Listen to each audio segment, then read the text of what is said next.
Welcome to all sorts of sports, guys. Brought to you by alopecia. Had to get one off.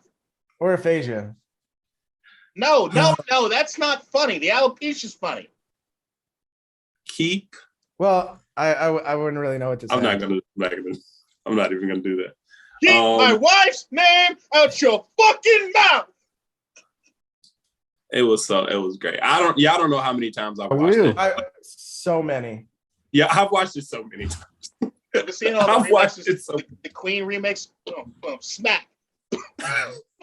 It's rough. It's rough. And because it's Chris Rock, we will rock you. I saw Tony Rock on stage the other night. Yesterday. Threatened anybody that came up on stage. Probably my favorite meme so far. Dwayne Johnson.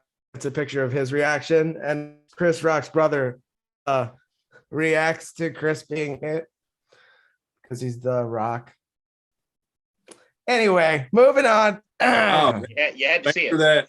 Thanks for that information, Ryan. You're really welcome. Appreciate that. I'm here for you. That was great, I'm here man. for you.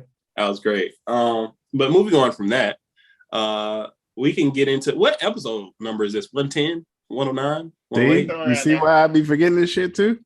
Well, I just stopped saying the episode numbers because motherfucker is in the description. Well, I'm surprised we got an intro because you don't like these either. I know, you can't just, gotta switch it up. You gotta switch it up. Can't be, two. It's definitely episode 110. I was right. Great. Awesome. Anyway, I don't know. This has actually become my secondary podcast. The other podcast is getting more views now. Son of a bitch. That's your fault. Did he just do a plug? No. Listen to Dish Divided, especially if you're in the DMV, guys. Just saying. Yeah, but okay. All right. I'm not even, you got it. Fine. Moving on. Bruce Arians stepped down, announced he's stepping down, retiring, and moving to more of a shit. You broke him, fam. You broke him. You broke him. You fucking broke him.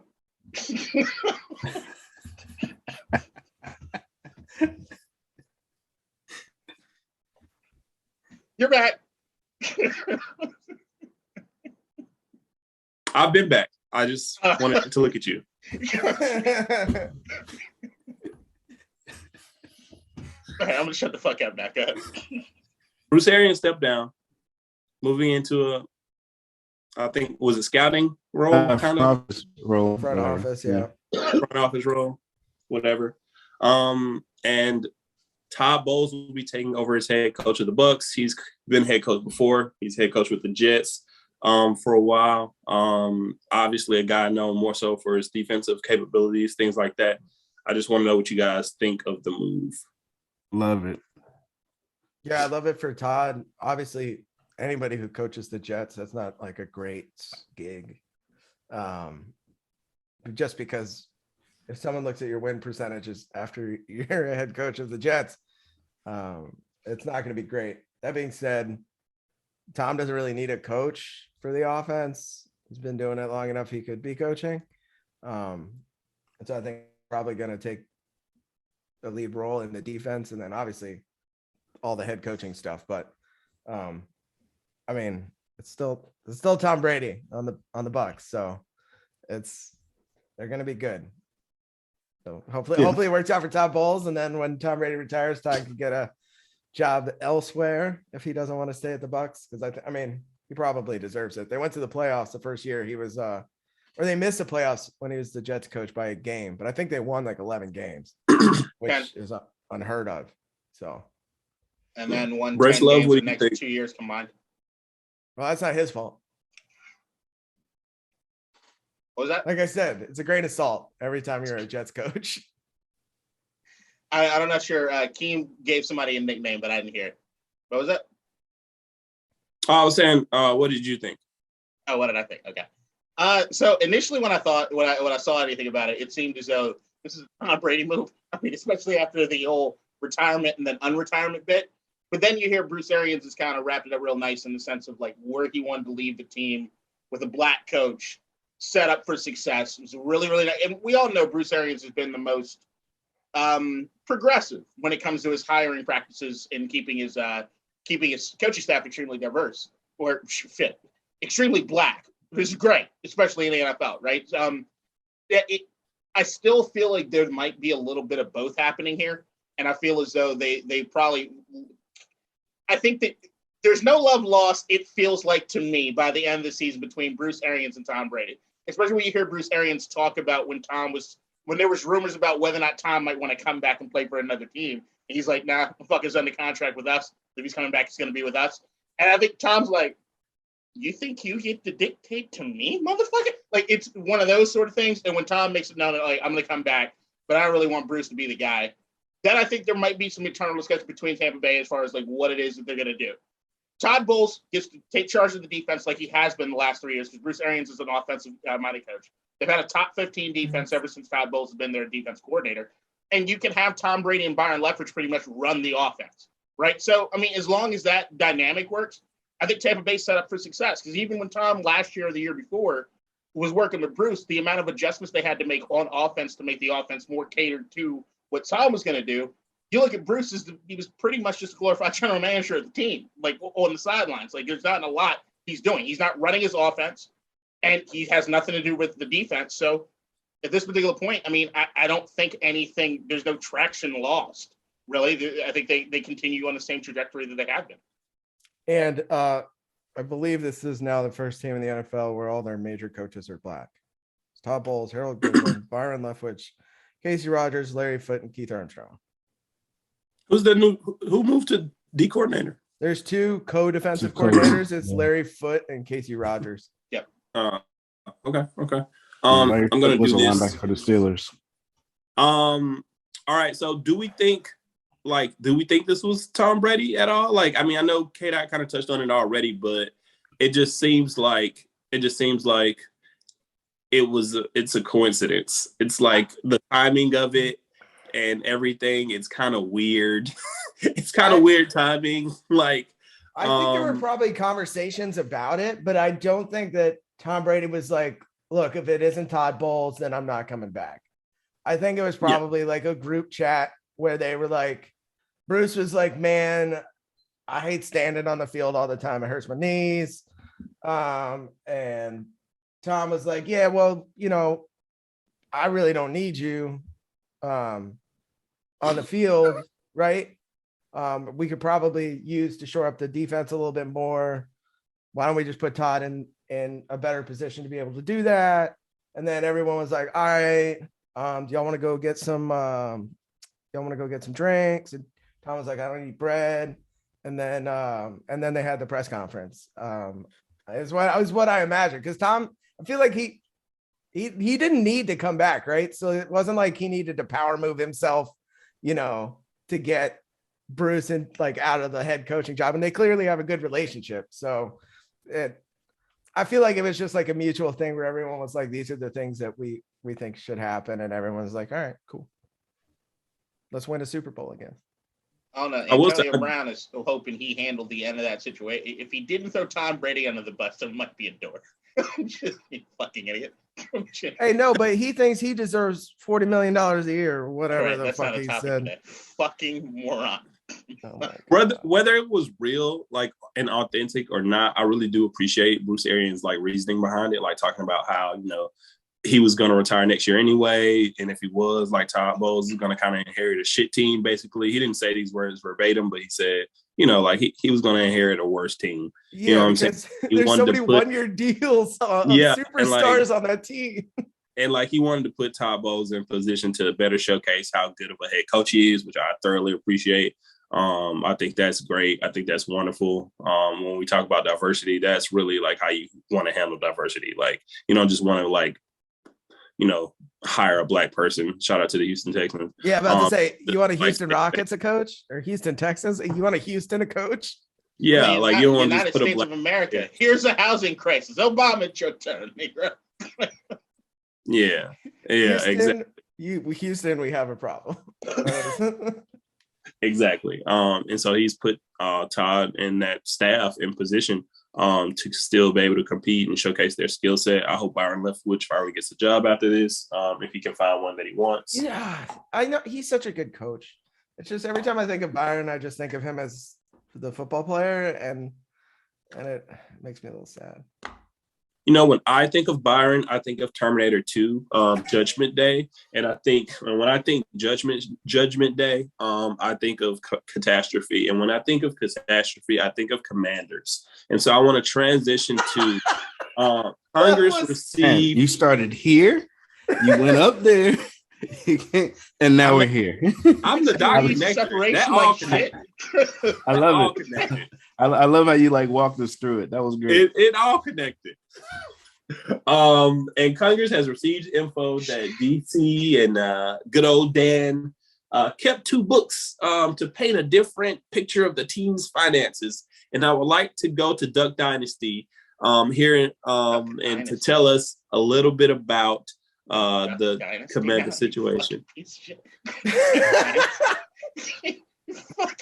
You're fucking shithole in whatever southern state you're in. You're fucking calling me. Wow, you're killing it this morning. All right, so I'm Duck Dynasty. I don't mind that. I'm gonna record that clip and keep it. I'm Duck Dynasty. I'm Duck Dynasty. I wish I had I had a duck call or something like just flow right. Look, there's a lot of, as Keem would say, catastrophe in Ashburn as far as his team goes. But the latest news as far as Dan Snyder keeping 2 books to hide finances, whatever. Let me remind people this: last year, Dan Snyder took 100% ownership of the Washington Commanders. He has more power than he used to. In order to do that, the NFL has to go over your books. There's no chance in hell he's able to hide anything when the NFL went over and through their books to figure out whether or not he had the finances to take care of it. The NFL don't fuck around with that shit. The last thing they want to hear is anybody fucking financially insolvent or some shit when it comes to the organization. And that's the way it just doesn't going to happen that way. So I think that this is people just trying to really grasp at anything about Dan because of what a piece of shit he is. I just don't think this itself has much legs. Like, if we want to talk about the sexual investigation and Congress getting into that, cool. Even Congress looking over the finances, looking over the books is all good to me. I just don't think you're going to find necessarily anything because of how crazy transparent and how crazy the NFL digs. While the NFL might dig thoroughly on a sexual harassment case, they do dig deep on their fucking money. Look, if Dan Snyder has been the owner through 2 decades of sexual harassment allegations, proof, I don't think him having 2 sets of books, if proven true, is going to do anything. It's sad. It's one of the saddest states of sports is Dan Snyder. That being said, maybe one of the books has like payouts or something, which would be cool. And that could be the thing that gets him booted. Like, the finances are all right, but like, instead of $2 million for helmets, it's really $1 million for helmets and $1 million to pay off a lady so that she doesn't sue the team and an NDA. Now that might be something, but yeah, the NFL knows what's going on. Also, the owners own the NFL. So I will say that in Florida a few years back, Snyder Communications, that whole fucking, like, if you want to dig deep into Dan Snyder's finances over the years, there are a lot of interesting stories. Is it Bill Gates wants to punch this motherfucking face, and I think Warren Buffett the same way because of what happened with the Six Flags fiasco. And so he damn near ran Six Flags in the ground. Johnny Rockets, when's the last time you had a burger there? Dan Snyder ran that into the ground. Does he own Joseph A. Bank? He might. I remember there was a lot of fraud allegations a few years back when it came to Snyder Communications and the way that they were handling things, telecommunication wise. They got sued. I think they ended up settling on that shit. But I mean, cooking the books for an NFL team is just a weird thing to do unless you're trying to get out of paying taxes. But I mean, I don't think that's in your. It's definitely not something you get a lot of owners that would do just based on, especially if you're looking for a new stadium that you're going to want taxpayers to pay for. It's just a very short-sighted thing to do. Well, you know what? The more I think about it, the more how stupid it is, the more it might make sense. Because how fucking stupid. So he's the Donald Trump of NFL owners. Nobody would ever expect the Spanish Inquisition. Is he sort of? I mean, I can draw a lot of parallels. Yep. I don't know. It's just it's shitty. It's a shitty organization. It's a shitty owner, and yeah, it's what it is. But I'm just this should not be the straw that breaks Andy Campbell's back when it comes to this goddamn. And it almost seems like if I know Dan, it almost seems like a bait and switch, right? They're getting close on all these other allegations, right? And there's 2 books, guys. Check it out. That's what. Keep digging. Anything, just dig. Let's find something, guys. Witch hunt it up. I don't give a fuck. Yeah, no, this is the most. This is a witch hunt I am in full support of. You can just grill him for the next 40 years until he's gone. This dude cursed out his nanny who was getting paid $40,000 a year as a full-time nanny and told her ass, I can't afford to pay you what I pay the people of Ashburn. You piece of shit. That's low as hell, grandma, bro. That's low as hell. $40,000 for a nanny in Potomac, Maryland. That's are cheap as a shit. Fucking asshole. You are full blown. My mother's the nanny. $40,000 a year. You are a piece of shit. No, she traveled from Baltimore down to Montgomery County to work. Tell her I got a kid she can watch. You know, I pay well. No. I know that's not happening. I'm a fucking mother raising. If you're like me, you can't be brothers. It's kind of weird. We're brothers. Or is it more like y'all saw Skip Bayless got raised by a black woman apparently, right? He got what? Skip Bayless was raised by a black woman, right? Y'all hear? Y'all don't listen to this podcast? I didn't hear, but that does not surprise me. That actually. That's why he be doing them fit checks. Skip Bayless. Yeah, all I know is that Skip Bayless basically told us the story of how he had a mammy, and we haven't. I'm gonna let it go. Where is he? Is he from? Yeah, I can see how Skip would do that. But okay, he's from Oklahoma. Oh yeah, I can believe it. Yeah.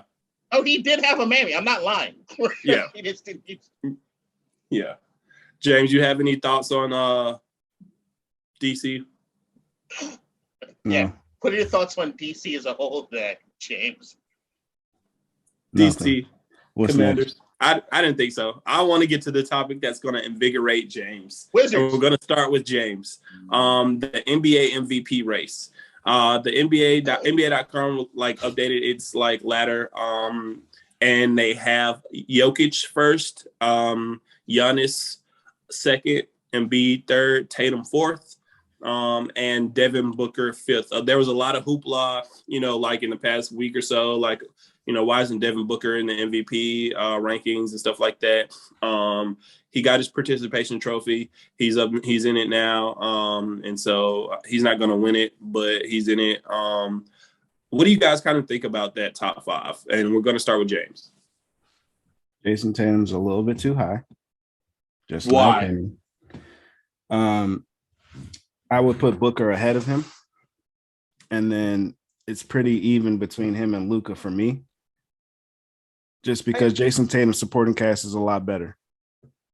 Well, it got better, so we can't discount. Yeah, Jaylen Brown. The trades that they made, right? Yes, Jaylen Brown.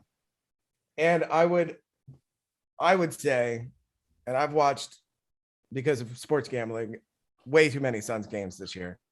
Mm-hmm. Their most valuable player most of the time is Chris Paul. When he's not on the court, but Chris Paul's been out for a minute, right? And they were and they struggling. Still have the best. Well, they were not playing as well. I'm just saying, their most valuable player when I'm watching them on the court, they only lost 15 games is Chris Paul all year. And a lot of those were when Chris Paul wasn't there. So, Look, that team is ridiculous. They don't even have like a couple of their weapons. All right, their last 10, they're 9-1. All that being said, it's really Chris Paul's been back for a week. Yeah. Plus. Yeah. It's been great to watch. That being said, I think it's all kind of a non-conversation because there's a clear front runner right now. I mean, Jokic is one of the most ridiculous athletes I've ever seen in terms of his size, the weird shit he can do. Do you see that pass? Everybody saw the pass. Everybody knows the pass I'm talking about, where he's staring at the bench and he throws it behind his head and it's a dart to a teammate who's under the basket. Like, the man is averaging almost a triple double. I think he's got one game where he doesn't have a double double this year, and that's because he got hurt. Like, without him, that team is horrible. I mean, that's fair, but like without him, that team may get like 90 points, 80 points a game. Going back to my point, Booker should be a little bit higher than Jason Tatum. Why? Because the Suns are 62-15 and the Celtics are 48-30.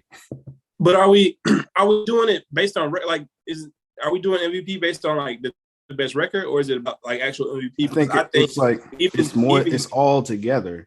Like, but it is all together. But even you would say like Booker doesn't feel like MVP, hasn't felt like one all season, and like no, I'm not saying neither did Jason Tatum.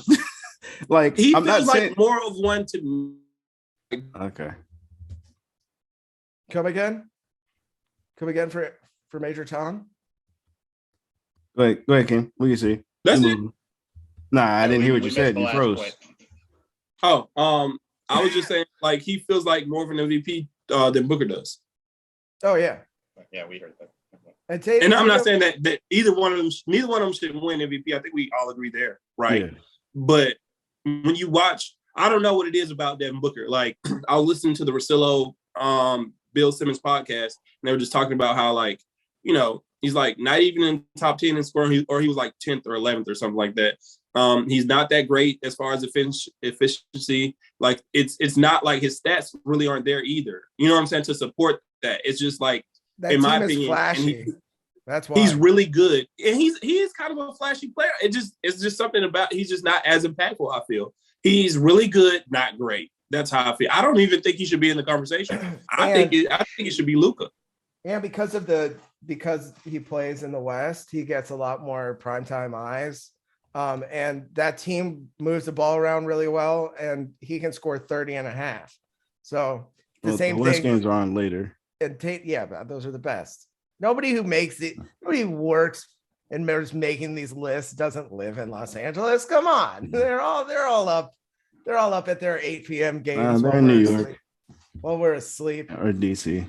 I'm scared to have NBA takes recently, I guess. You should be. Yeah. Go ahead. We'll get to that. We'll get to that in a second. No, I want to let me add one caveat. Devin Booker, the Suns went 3-1 early March when Chris Paul and Devin Booker were out. Mm-hmm. All right. And then I'll bring up the Grizzlies too, because the Grizzlies are 20-2 without John Morant. Yeah. And they had him in the top 3 for a minute. Yeah, well, that was before he went out again, right? It was like he was out for a while. They did. Mm-hmm. That's when they took off. When he went out, that's when they actually took off. Yeah, because they were booing him. The Memphis Grizzlies fans were booing him. Let's not forget that. I've been to Memphis. I gotta say, you seen that video where they won the game and then they were playing whoop that trick. And yes, I love that they do. That was kind of fire. They do. But yeah, they booed that man. Yeah, I mean, the most entertaining thing out of Memphis is the first 48, and it shouldn't be. Beyond that, and Dylan Brooks got to relax, bro. That man, Iguodala's running through that man's head, bro. He's still talking about it, fam. It's been 2 years, bro. He's still talking about it. Bro, what is wrong with you? Bruh, the problem is they talking like they won a championship. Yeah. It's he missed out. What did he miss out on? His team's doing good too. Right. What did he miss out on? Like, you ain't win shit. You ain't won shit. You ain't won a first round. Nothing. That man got rings. The Devin Booker thing. I look at Devin Booker and Chris Paul as almost a combo pairing for MVP. If either of them are gonna be in there. The Chris Booker. It's the Chris Booker. Right. Like, if Chris you can Booker vote for that, MVP. cool. Let's put them there. Let's slot them right there in that conversation. They're still losing to Nikola Jokic, Joel Embiid, or Giannis Antetokounmpo. Wait. I just want to clarify. You think they're losing to the Sixers? Shut the fuck you, man. Yes. Okay. Really? So that's At what? If they make it to the finals, I don't think that's going to be a matchup that happens anymore. Are they playing spades after the Suns sweep them in 4? Is that what they're going to lose in? Oh, without question, I got the Sixers winning spades. Like me sure? too. Me too. Doc Rivers going to tell the hand. No. No. Doc's umped don't get to play. These motherfuckers, like, when spades get broken out, you're like, nah. I know. But what he's gonna do is he's gonna stand behind Joel Embiid and be like, hey, I know you got the spade. Like, you gotta throw out the spade right now. No, Doc Rivers walk up to the table. Doc Rivers walk up and say, nope, you gonna give me some potato salad and a half. Get the fuck away. Like, that's what happens. Nope.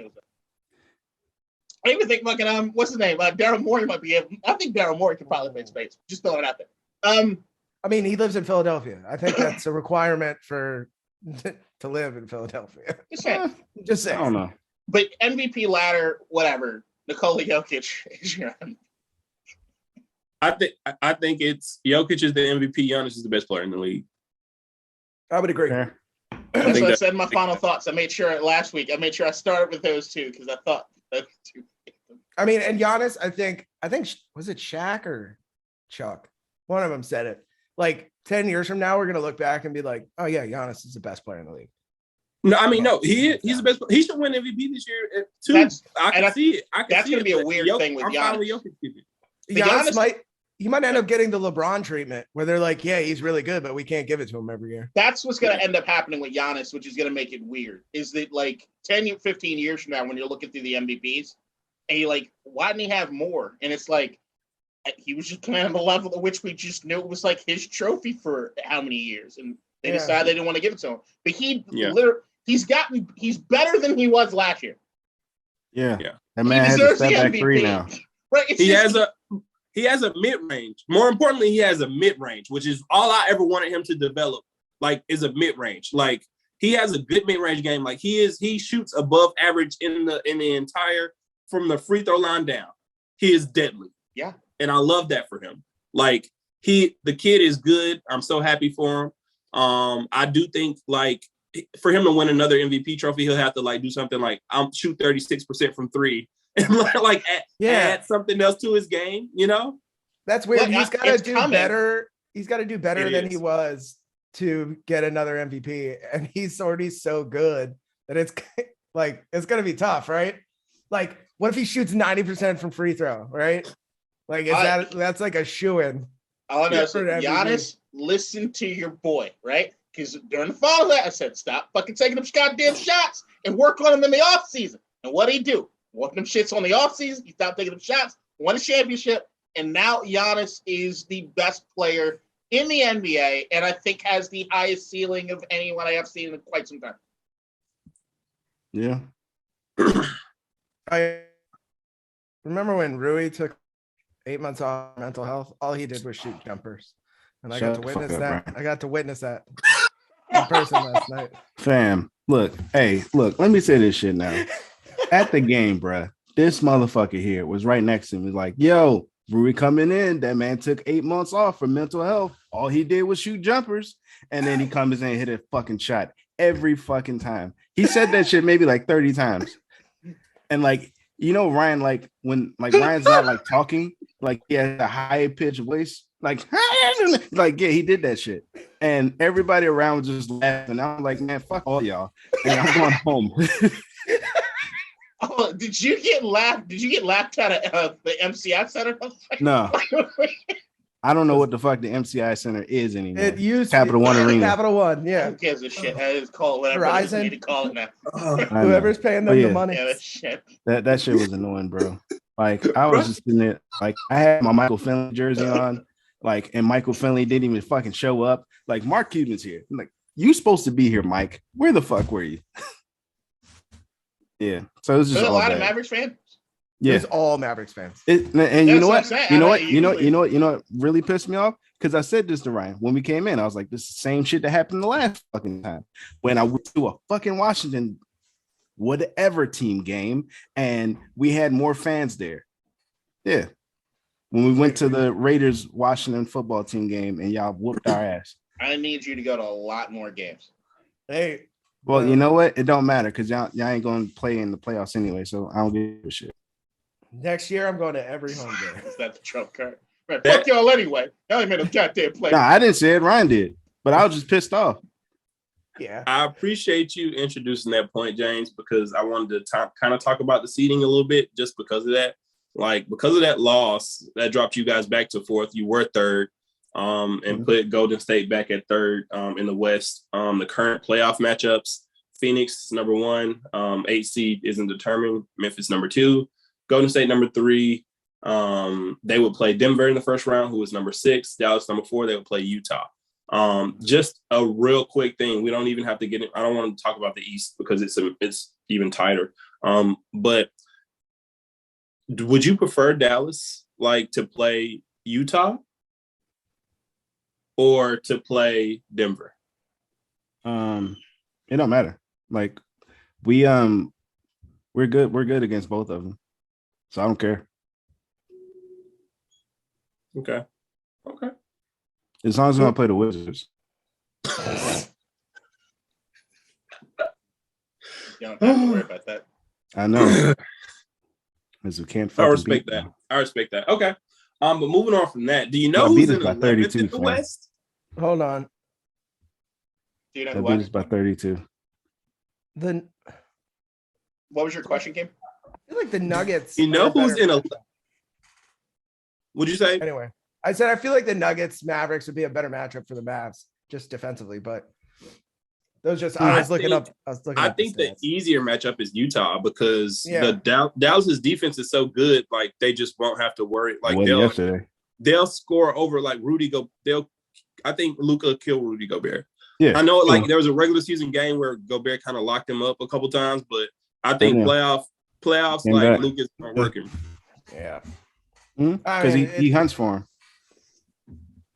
But yeah, so if you look at those standings in the West, the 7th seed is the Minnesota Timberwolves, the 8th seed is the Clippers, the 9th seed, the Pelicans, and the 10th seed, obviously, the San Antonio Spurs. The 11th seed is the Los Angeles Lakers. They are currently in jeopardy of not even making the play-in. LeBron played last night, AD played last night, and they played the New Orleans Pelicans, and you know what they did? They lost to CJ McCollum and Brandon Ingram. That's nasty work. But let's get into it.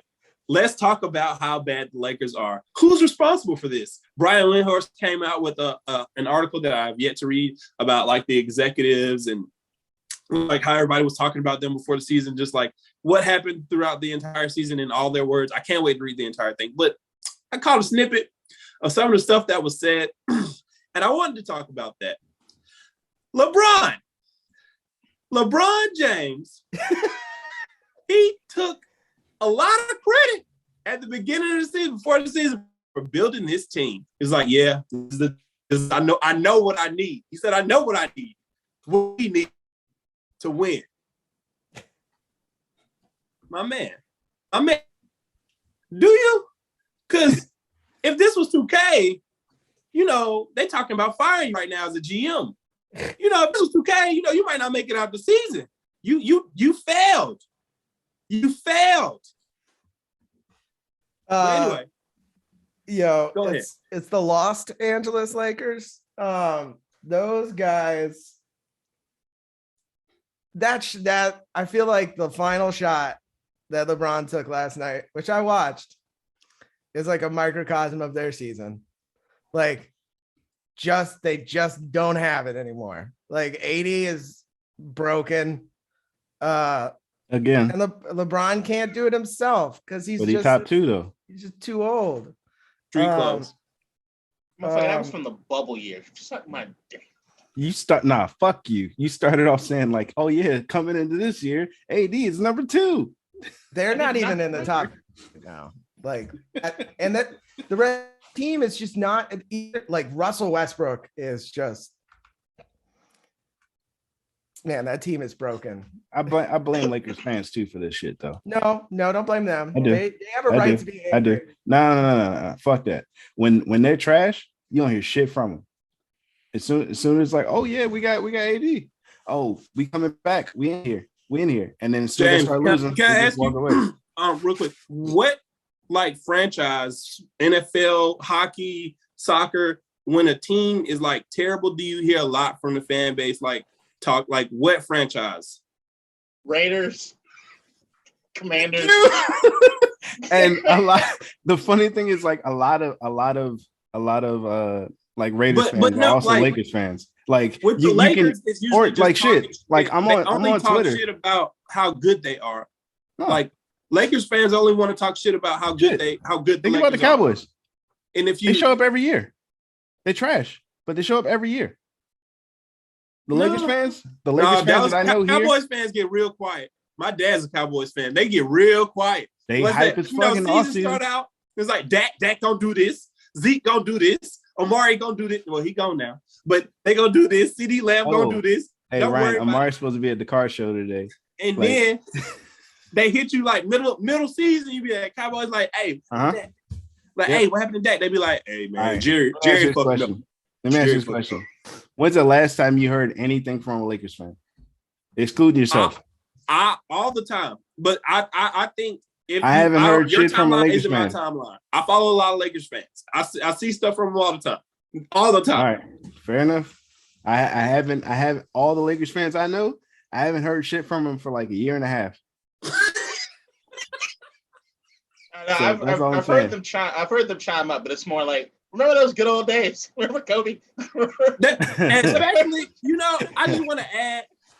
And to K-Dot's point, I can talk a lot more about the Lakers recently because they have one of the best shows on HBO. Winning Time is a great show. I need to watch it. It's a great show. No, I do need to watch it. I let John C. Reilly underrated as fuck. Look, as I said, time and time again, LeBron James, the GM, is fucking trash. Okay, you cannot let him dictate. Look, he's earned it, right? He's like Jordan. He's earned it, but that's the whole thing you got to understand. Once you get the championship, and now he has the cachet in that organization to call the shots, you're not winning anymore. So accept the championship you got, and then realize you got to either scare him off to go somewhere else, or there needs to be another franchise needs to make their situation a little more enticing. So if you're Portland or somebody, start fucking rolling out Bronny James jerseys and posters and shit. Just get him away. And that's what you can root for as an LA guy. The team is done. It's over. Even if they make the playoffs, and I know we were sitting here because of all the talent. We were wrong. We were wrong as fuck. There's no chance. It's fucking over. It's been over. I was talking a lot of shit about the Lakers. I was talking shit in the sense it's hard for me. I've never seen a team built with that many fucking Hall of Famers on it. But it's the over the hill. No, you're not. It's fuck the over the hill. The Lakers had the shit too. It's 1 foot in your career grave team. Okay, that's what these guys are. It's the old timer. It's the old timers team. It's like watching like an MLB team roll out like their 1986 World Series champions to play a game. And they're built like shit. It's just, hey, these guys like each other, and they've all played at some point in their career decent basketball. Let's put them together. That's it. That's literally it. Russell Westbrook, as far as what the conversation was supposed to be before the season, going, yeah, man, I'm going to be more like I was in Houston. Okay, that shit didn't work out. Like, nothing is working out the way. It's a terribly built team, and they need to figure out what the next step is. But, as I've been saying also to Lakers fans, I'm cool with Lakers fans shutting the fuck up. Why? You got a championship out of it. Now, does that championship have an asterisk? Absolutely. But you have a championship. So who gives a fuck? They got it. They don't want to hear any shit. Yeah. It's trash. And Trash. I like it when the Lakers are trash because it makes me feel good. It's a top Damn, 5 most hated organization for me. I was trying to look up and see because K-Dot was saying like, what's the plan going forward? And they've traded so many picks or have pick swaps. So it's a Pain's your future. It's a weird one. Like the Grizzlies own it, I believe, if it's not in the top 10. But if it's in the top 10, Then I the believe Pelicans. it goes to the Pelicans, Pelicans. right? Yeah. Yeah. There are reports now that people are saying like, yeah, you know what? The Lakers should try to trade AD in the offseason. I saw that, and that made no sense. The guy that they should trade, They should trade both of them. how about the other guy? No, don't trade How AD. about all the guys? But Yeah, no, like LeBron and AD, they should trade both of them. no. Why are we no, holding if on you to trade anyone? LeBron and AD, you'll have nothing but like picks. You're not going to get what it's worth. You trade LeBron to fucking Golden State or some shit. I don't know. Like you can get like a bunch of like some decent young players or something. I don't know. Trade him to fucking Dallas. You trade him to Dallas. You get a bunch of picks. Ask for Tim Hardaway. Ask for, I don't know, do they got any good young players there outside of Luka? Brunson. Like, ask for all of them. No, Ask for all of them. I don't get all want the that. picks. No. I'm just saying. Apparently, Like, we're trying to go LeBron, after Rudy Gobert, so I'm cool with that. Okay. The thing about it, like with LeBron, is like his time is running out, bro. Like he's not. He's just hanging Not on gonna until be the sun get in the league. there forever. Yeah. And I think this is the last year of his contract, this upcoming year. I think he just wants to play 1 year with his son, and then he'll be done. And he'll try to buy a team in Vegas. He might hook up with Floyd Mayweather to buy a team in Vegas. And Floyd ain't got No, that. I heard that. I mean, I saw that they were already, the plans are already in motion to build a stadium and everything there. Please let LeBron be the GM. I wonder if he'll be a better GM after he's not on the team, though. Because I think he's a smart basketball mind, right? I think he's bad when it comes to building a team around him. But I think he can do it. I think he could be a fairly decent team president. I don't want him to be a GM. I don't need him actually facilitating exactly what the roster is supposed to. Magic-like, right? Yeah, I think that's using your connections, using the great personality you have to entice people to come here as part of an organization. But I don't need you to be the guy trying to figure out the roster building because you haven't proven at all that you can at all. Like I say like that Magic and LeBron are a little bit different because I see like LeBron gets a lot more hate than Magic would. But you remember like when Jordan was failing in Washington, right? Mm-hmm. And they were talking about like, if you're a really, really, really fucking great player, you're gonna suck as a GM or as a coach just because you're expecting the other people around you to do the shit that you can do, but knowing damn well like they can't do that. Yeah, there are very few like greats that transition well. Like Jerry West transitioned well in the scouting department. And then you got like Larry Bird was a great coach for a while, but he didn't want to keep doing it for whatever reason. He's a decent like president too. Magic's a good president, but I can't really. It's Kevin the McHale. Shit players that turn out to be great coaches. No, here's the Jordan didn't not succeed in Washington because of his styles of play. He didn't succeed in Washington because he berated everyone to fucking death. Like you can't be the leader. We can't look at you as the leader and then challenging everyone to fucking $100,000 poker games. Like you can't do that shit. What was his picks? Huh? His picks were bad too. He was just bad. Period. Like like Kwame Brown should have not been as bad as he was. But I blame Jordan for that though. Jordan's got a big part to do with that. Yeah. Like he did ruin a lot. But I mean, he kept us relevant for a few years. After the whole Juwan and then you Howard gave Gilbert that bag, which he deserved. Yeah, just to get y'all out of the Jordan era. Yeah, no, I remember it was a dark time. I watched when Jordan left. I think it was called the MCI Center back then for the last time in his two-door Mercedes. I saw him. I physically saw him on 7th Street. bald head in that goddamn car driving away. And it was like, man, it's the end of there. And yeah, it was all right. It was all right. You know, one of the underrated moves that he made was drafting Adam Morrison and not drafting Brandon Roy or Rudy Gay or LaMarcus Aldridge.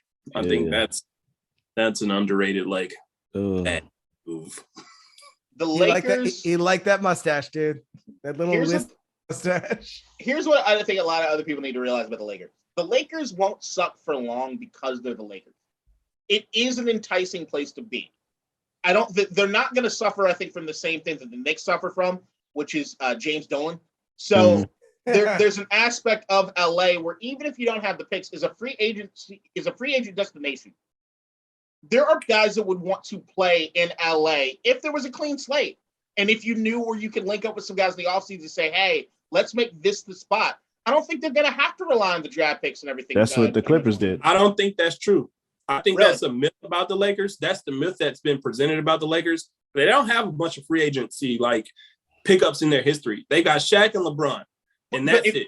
But I think that what's hard about that is that, all right, you got the LeBron era that started, right? What's the overlap, or how many years from Kobe to Bron? So Kobe's last good year was 2013. His last year was 2016. And then Bron 17, 18. That was 18, 19? 18, 19. 18, 19. Yeah, they had the one Kuzma THT year. I think that there are some guys that people don't want to play with. And I think Kobe was, I'm just completely honest. I don't think people wanted to play with Kobe. Right. So I think that Kobe era is and then I remember there was a countdown for Bron to make the decision to go to LA. But we all kind of knew the last season or two in Cleveland he wasn't going to stay there, right? Yeah, but we're talking about the team that also tried to recruit Paul George and they tried to recruit Kawhi Leonard and they couldn't get any of those guys. They chose the Clippers. They got them. Kind of guys. They're in the same building. They are. Right, and that's a miss on the Lakers though, right? They chose the city. Yeah, right. They just said fuck your franchise. So it's like it's gonna be in the same place. Yeah, and I think, all right, fair. But K-Dot, what I wanted to ask you was when you say how long are you thinking that they'll be bad? Because again, the Lakers' last winning season in between Kobe and LeBron was they had a winning season in 2013, and then they had one in 2020. Yeah.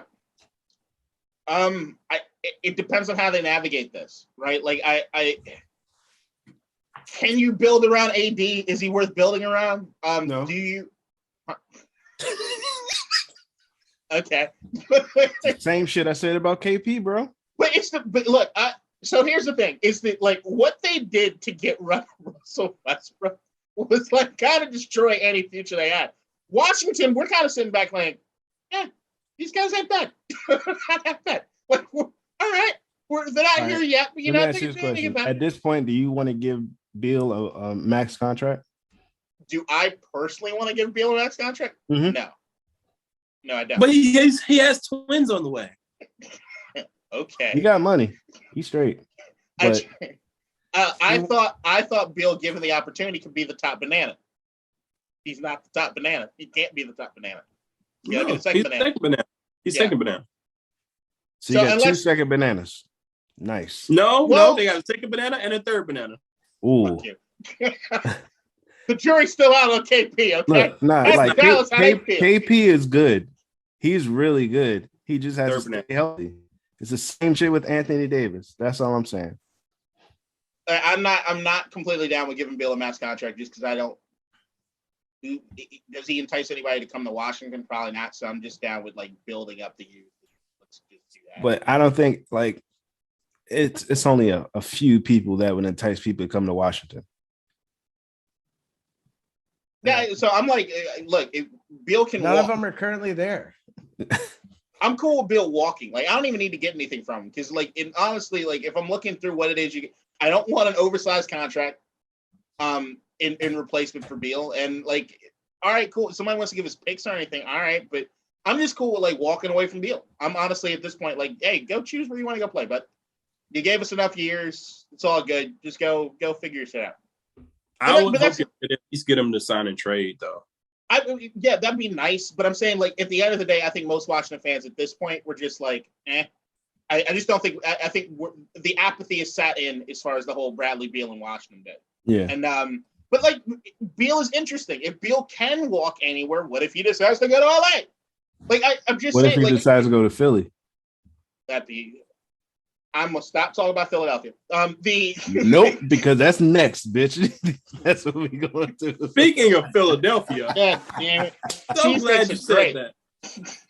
So glad you said that. They are. The Philadelphia 76ers are currently 4th in the East. They're like currently scheduled to play the Bulls. But they're like that top is so close. They're 2 games back behind like Boston, Miami, and the Milwaukee. So well, yeah, like 2 games to a game, maybe a game and a half. But they just haven't been playing as well lately. Most people are kind of starting to see. Their bench is like at post All-Star break. I believe they have statistically the worst bench in the league. People are giving Doc Rivers shit for throwing Harden under the bus, even though he didn't really throw him under the bus. But narrative's narrative, and people are people.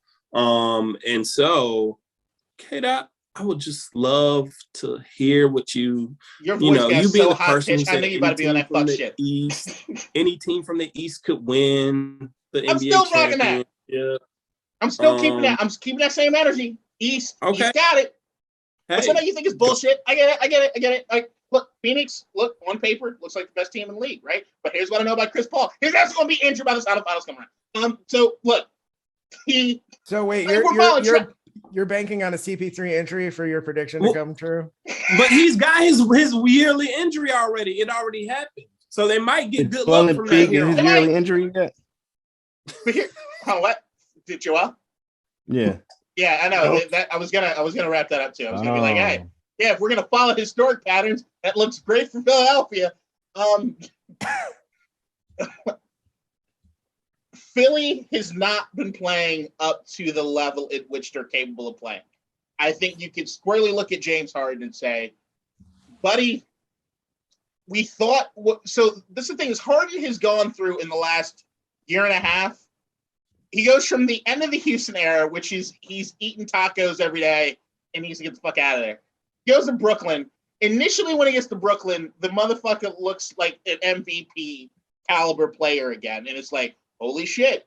Then this year comes around and you've got the Kyrie Irving situation. It looks like he completely checked out, right? Like he just didn't give a shit.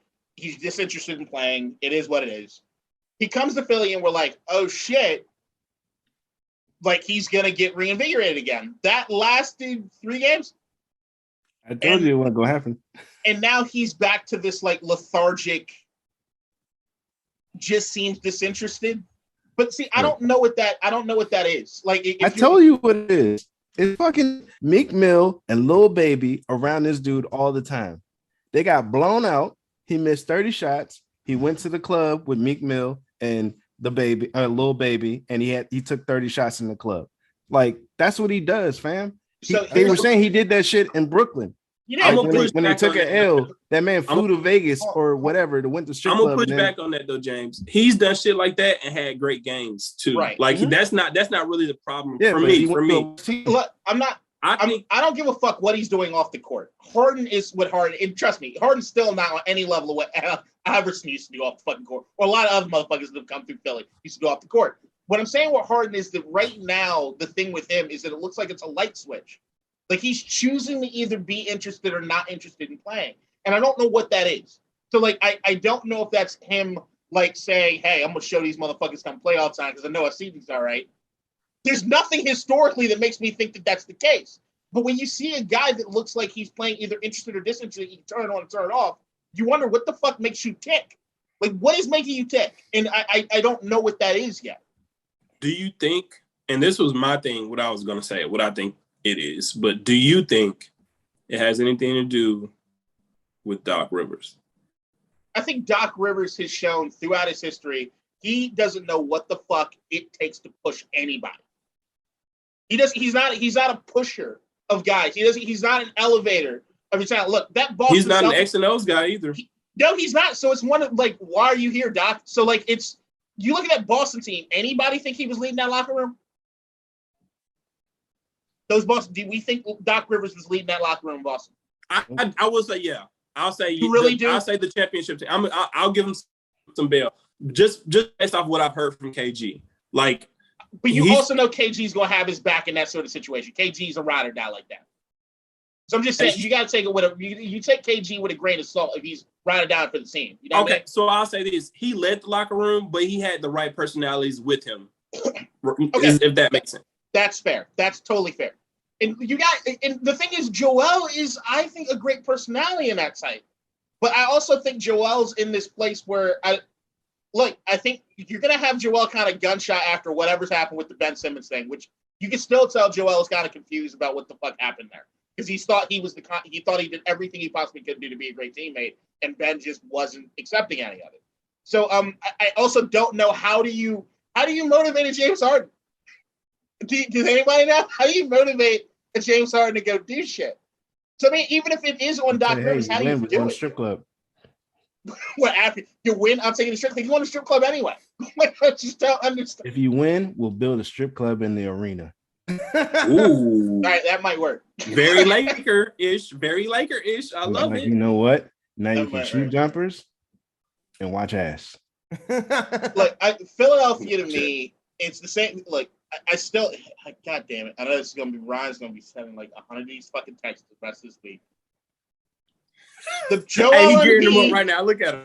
Yeah, I'm saving them in my drafts. Yeah, all right.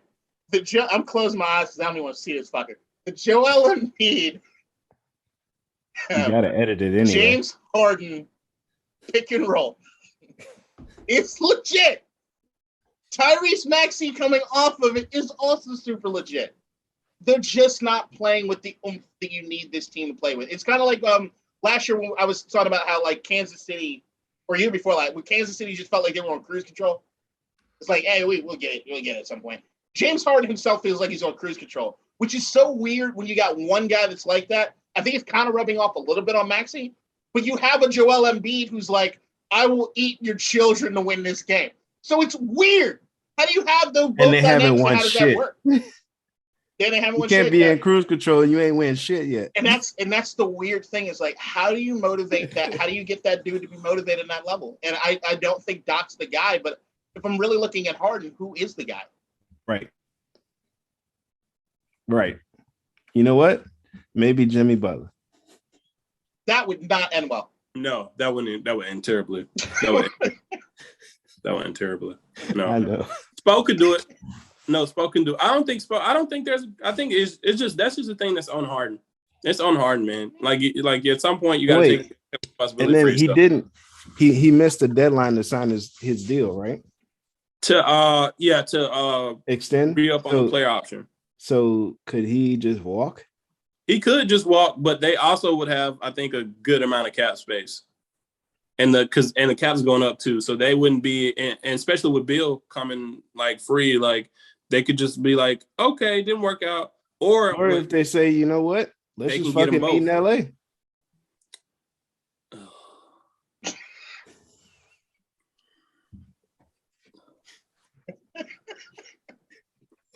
I'm so over the Lakers, bro. But the show is great. It's like the show. I anybody who likes good TV, or if they have a team in Vegas, boom. But that's a while. They're a while off from that. They're probably 5 years off from that. Still don't like professional sports being in Vegas. So I just don't. I can't wait. I can't wait to go. Formula One gonna be there. They're gonna have a casino and the No, stadium. it's good. But here's the thing: it's not. Bro, about I'm gonna stay there a lot. No, I don't like. James has solidified my hatred for the Raiders. I never cared about him until that podcast. It's like, I fucking hate that organization and that fake ass fucking flame they got in the stadium because real fire's dangerous. The fucking bullshit ass. I mean, look at what happened in Denver with the Formula One race coming to fucking Vegas. Vegas is the destination. Bro. I just and still it's think on Saturday, bro. The race is gonna be on Saturday. I feel like I'm some Jesus fucking Christ. Southern Baptist. It's Sin City. It's the Devil's Playground. It's not good. We're a bunch of young guys with a bunch of fucking money. It's just a bad place. Speaking of F1, do you guys want to do that, or want to talk about that, or you want to talk about some World Cup draw? All right, so Formula One is going to be in Miami and in Vegas, and I'm really debating if I should move to Vegas. I think you should. So I come when I come visit, we can hang out and play. Do you play poker, James? Yeah. Oh, that's my bad. Spades. Like we do it all. No, we go play poker. Yeah. I literally have I swore that I'd never play poker again. Like I legit have like a legit thing where I leave rooms when poker's being played now. I'm off of it. I can't do it anymore. Right, you know what? So if you just piss us off, we'll just start playing poker. Yeah, I'll just leave. There's no work. But here's the thing: I want to leave almost every situation. Told me I got a poker set right here. How many times does anybody invite me to stuff and I don't come? I'm always looking for a reason to leave. Okay, period. That's true. Fucking make up some reason. Oh, here they went to a Wizards game in DC. That did I get an invite? No, but they didn't need to because I wasn't going to say yes. I know. All right, you know what? Here's your invite for tomorrow. Allen Iverson is going to be at the card show. I don't give a fuck. I'm not going. That's the answer I expected. I'm watching Attack on Titan now. That's my shit. All right, hold on. We're talking about Formula One. James, start of this Formula One season, you said every week you're going to be in here in my face about Lewis Hamilton. Fam, what the I was fuck wrong. You got to say now? No, fam, I told you that I was wrong. I told you that after the first week. It's been a long week, and I'm on antidepressants again, so my brain. Woo! Okay, so yeah. All right, so Ferrari is strong, just like you said. I didn't watch preseason testing, and they have some shit to fix. But I will say the performance from the first race to the second race, with the little time that they had and the adjustments they made, looks promising. And Russell, I believe, came in fifth. No, Russell looked good the entire time. Yeah, but Lewis could have been right behind him if they had that little fucking little bit of space between the pit lane, and he had just passed it. And if he could have pit that would have been perfect. But I mean, it's not looking that great. And fuck Max Verstappen. All right, but while it doesn't look great for Lewis as of right now, for racing fans, the Leclerc Verstappen showdown this year is must-see TV. Oh, it's fucking incredible. We didn't talk about the shit where I think where was the race at? Saudi Arabia. Last was Saudi Arabia. You remember how missiles were falling 10 miles away from two back-to-back DRS zones? Yeah. Where if you got the DRS zone on the first one, the person will get it right behind you and pass you on a straight. Leclerc so then towards the end of the race, what people do is you know what? I'm not gonna pass you here. I'm gonna wait and then I'm gonna pass you. So you can't get DRS. It was great. No, because Leclerc was using that against Verstappen the last two races now. Yeah, but that's Verstappen's thing where he when it's a restart and he's right on your ass. Yeah, but to me, when you see what Leclerc was doing, Verstappen, I think I said this on the podcast. At least I saw maybe I saw it in Brennan because Brennan now is in the Formula One like crazy. Verstappen is like a pit bull without a leash chasing cars. He can't help himself. I was actually proud of him for slamming on the brakes in front of the line because he literally can't. I see a hole. I've got to take it. I got to go now. And Leclerc knows that, so he would bait him the entire time. So that moment where you had Verstappen and I think I wish I need to go back and listen to team radio because I am positive somebody was like, Verstappen, brake! Stop! Just yelling at him to get him on the next one. Right. And it worked out. But look, the Red Bull Ferrari showdown this year is amazing. And I love Lewis Hamilton. Everybody loves Lewis Hamilton, but I think everybody was kind of sick and tired of Mercedes always being at the top. So I kind of like Mercedes having to claw back. Because you imagine halfway through the season, if Lewis is starting to get a couple victories in halfway through, and we all know he can go on a run. You got these top two guys who I still think Leclerc and Verstappen are the best two drivers in the world right now. I do think with age, you do you're not as sharp as you used to be. I think they have the best cars. I think they're the best two drivers in the world right now. I just think that's the case, and I think that they also now have the best two cars. I get it. You saw it even in this last race when Hamilton gets pushed and he needs to do it. I just think Hamilton gets in his own way a lot.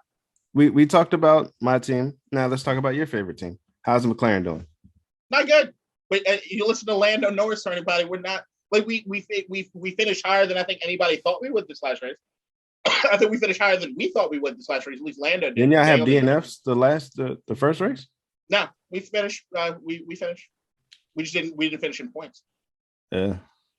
This last race, Ricciardo did not finish, but Lando did finish. And look, if you want entertainment, McLaren does a better job than maybe any Formula One team on social media with their YouTube page and everything else, because they got two English-speaking drivers that are very, very fucking personable. Listening to Lando post-race, the last 2 races, talking about how shitty the cars are, have been hilarious as much as it's been depressing. You gotta laugh at the pain, bro. Look, Ryan and Keem, have you guys watched Drive to Survive at all on Netflix? I will tell you this, is that like me talking about Formula One right now and seeing your guys' faces remind me exactly of where I was 2 years ago when listening to James talk about Formula One. So I will tell you, I've never seen a television show. Drive to Survive, even my buddy Brendan, who was shitting all over Formula One and all car racing, is now this motherfucker just bought his F1 pass. And me and him are talking about what I will tell you, there's never been a show that gets you more wrapped up, more involved in the sport than this has been. If you want to get into Formula One, I promise you, just turn that motherfucker on. I promise you. Yeah. It's like one of those reality shows that you're like, oh, this is addicting. Yeah. But then you get to see it like it's an actual sport. It has every storyline you could ever wish for. It's just it's absolutely incredible.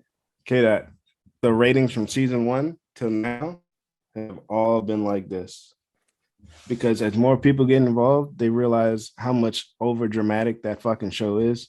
Yeah, I don't even need it anymore. That's my thing, is like I don't need it anymore, but it was a good intro. Like, fam, as soon as they showed Bottas's ass, I was like, all right, I'm out. Well, now they were showing George Russell likes to be in his underwear a lot. The fuck? Yeah, I don't need that shit. I'm cool. It's good for the ladies too, man. They're a bunch of it's true, millionaires. Like, but then you're like, I'm not like. No, if you're a female, if you're a woman that turns it on, you got a bunch of millionaire bachelors, or fucking either most of them aren't. But you got a bunch of millionaire, young, attractive guys living in Monaco. It's fucking candy for anyone. It's like watching. You know what? It reminds me of every time they go to when like they follow Charles. It reminds me of Succession. Half the reason you turn on Succession is you see them like on yachts in the Mediterranean and shit. You're like, God damn, that's how the other half lives. When you're looking at it, you're like, this motherfucker's 20 years old. He just signed a how many $10 million contract, and the company hooked him up with a penthouse in Monaco. It's like you're living it's like Entourage. Oh. We all watch Entourage to live vicariously through those assholes. This what the fuck can happen.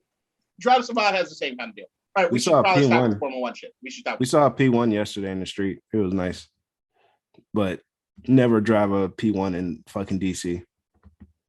That guy was not having fun. Don't drive into Baltimore because you'll lose it. Oh no, Baltimore has the worst goddamn streets in America. You never been to Detroit? The thing with Detroit is that Detroit has some like legit quiet areas that like no people live in anymore, so there's not a lot of damage to happen to the streets. So they do got some nice streets in Detroit. It's just most of it looks bombed out. But I mean, Baltimore also looks bombed out. So I mean, it's kind of a wash. It's true. And DC is also bad because you think you can drive in downtown DC, but you really can't. DC has some nice streets depending on where you're at. Yeah, but DC like also when you drive, you're gonna hit some nice streets and you're gonna hit a lot of bad streets. And that time you hit the bad streets. DC's old streets are kind of fun. Like I still like driving on the trolley tracks in Georgetown. Or trying to keep my car on the trolley tracks. If you've been in DC, you had to have tried it at least once. What the fuck? Yeah, that's a great reason to go to DC. Try riding on the trolley tracks with your car. Fuck you. Both of you assholes live in DC suburb. Only reason your fucking places you live in exist is because of DC. It's fine. I'm muting you. All right. So about that World Cup, guys. Oh yeah. I mean, it's really a non-story. So there's no group of death. Yeah, but there's every group. There's people who are going to die. Yeah. But at least this time we know who it is. Well, so we don't know who the fourth person in the U.S.'s group is going to be, because Ukraine hasn't been able to play their qualifiers for some reason. Which will happen in June. Yeah. Their team will be playing. It will likely be Wales, which Wales is playing Scotland, right? I believe so, yes. And then the winner of that plays Ukraine, and then whoever wins that gets in the group. Is that why it says you're on the yeah? Because they haven't been able to finish their qualifiers. Gotcha. But like, because they're at war. Yeah, that's why they can't play, because they're fighting. Yeah. Look, the US isn't a good team. They're a very okay team. Will I watch come out of the group? Game? They might come out of the group. Wales could technically. I mean, the US can lose to anybody. They lost to Trinidad and Tobago 4 years ago, and I remember that was 4 years ago. It's still a lot about the same team. But also, they have they're gonna automatically qualify for the next one too. Yeah, so is Mexico and so Canada. And Canada. So Canada is the best North American team out of three. Yeah. Yeah. So I mean, it'll be fun to watch. I will not enjoy getting up for the early games, which I think start at 5:30. Ooh, no, it's not bad. That's not bad. Qatar is 7 hours ahead. So I had to watch games at like 3 a.m. before. Yeah, wasn't there one in Japan? Yeah, Japan. That's why I had like one in like Australia or some shit. Yeah, so I've seen it. Anyway, okay. We're not going to be good, but I will. We'll get out the group. We will get out the group. You say that like we shouldn't have qualified 4 years ago and did not. Hey, the past is the past. But looks a whole lot like the future.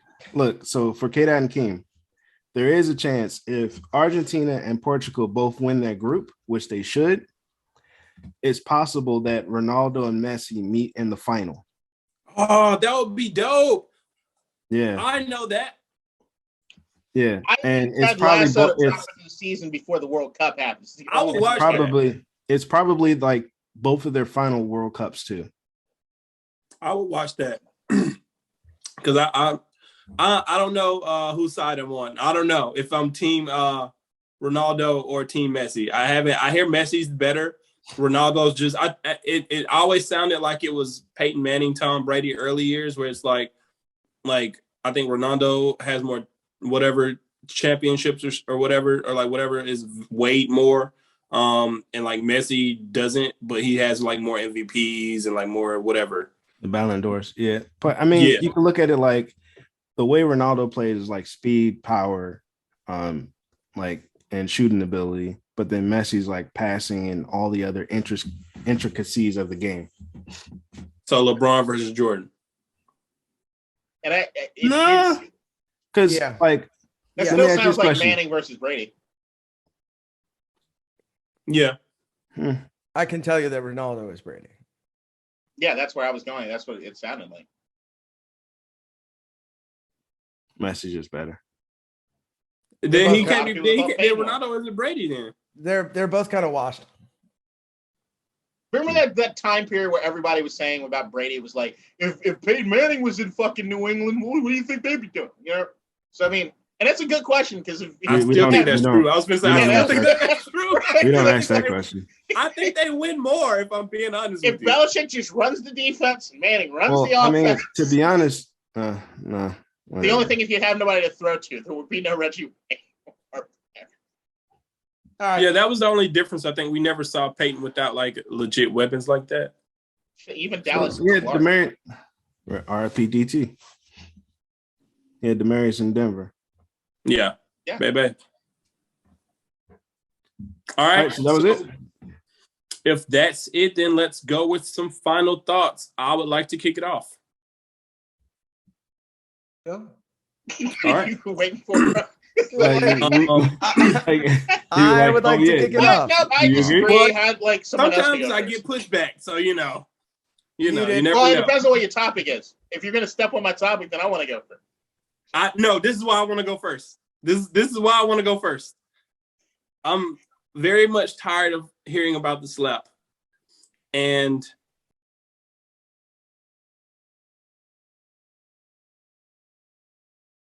My final thought is good morning and good afternoon and good evening to everybody except for anybody in Washington, D.C. That's all I got. My final thought is DeGrom's out for probably half the season. The Mets can't have anything nice. I mean, shit, you got to see me be sad as fuck for like 3 hours. My team is missing, the MLB is missing the best pitcher in the league for months. So, well, I got to deal with the Dodgers. So we all have to deal with the Dodgers. We have to deal with Los Angeles. We all have to deal with them. Everything bad comes out of LA. I can't agree. I can't. Because I might be out there. All right, fine. Dodgers, Rams, Chargers. Motherfuckers. All right. Well, I'm gonna go eat some breakfast, or I guess brunch at this point.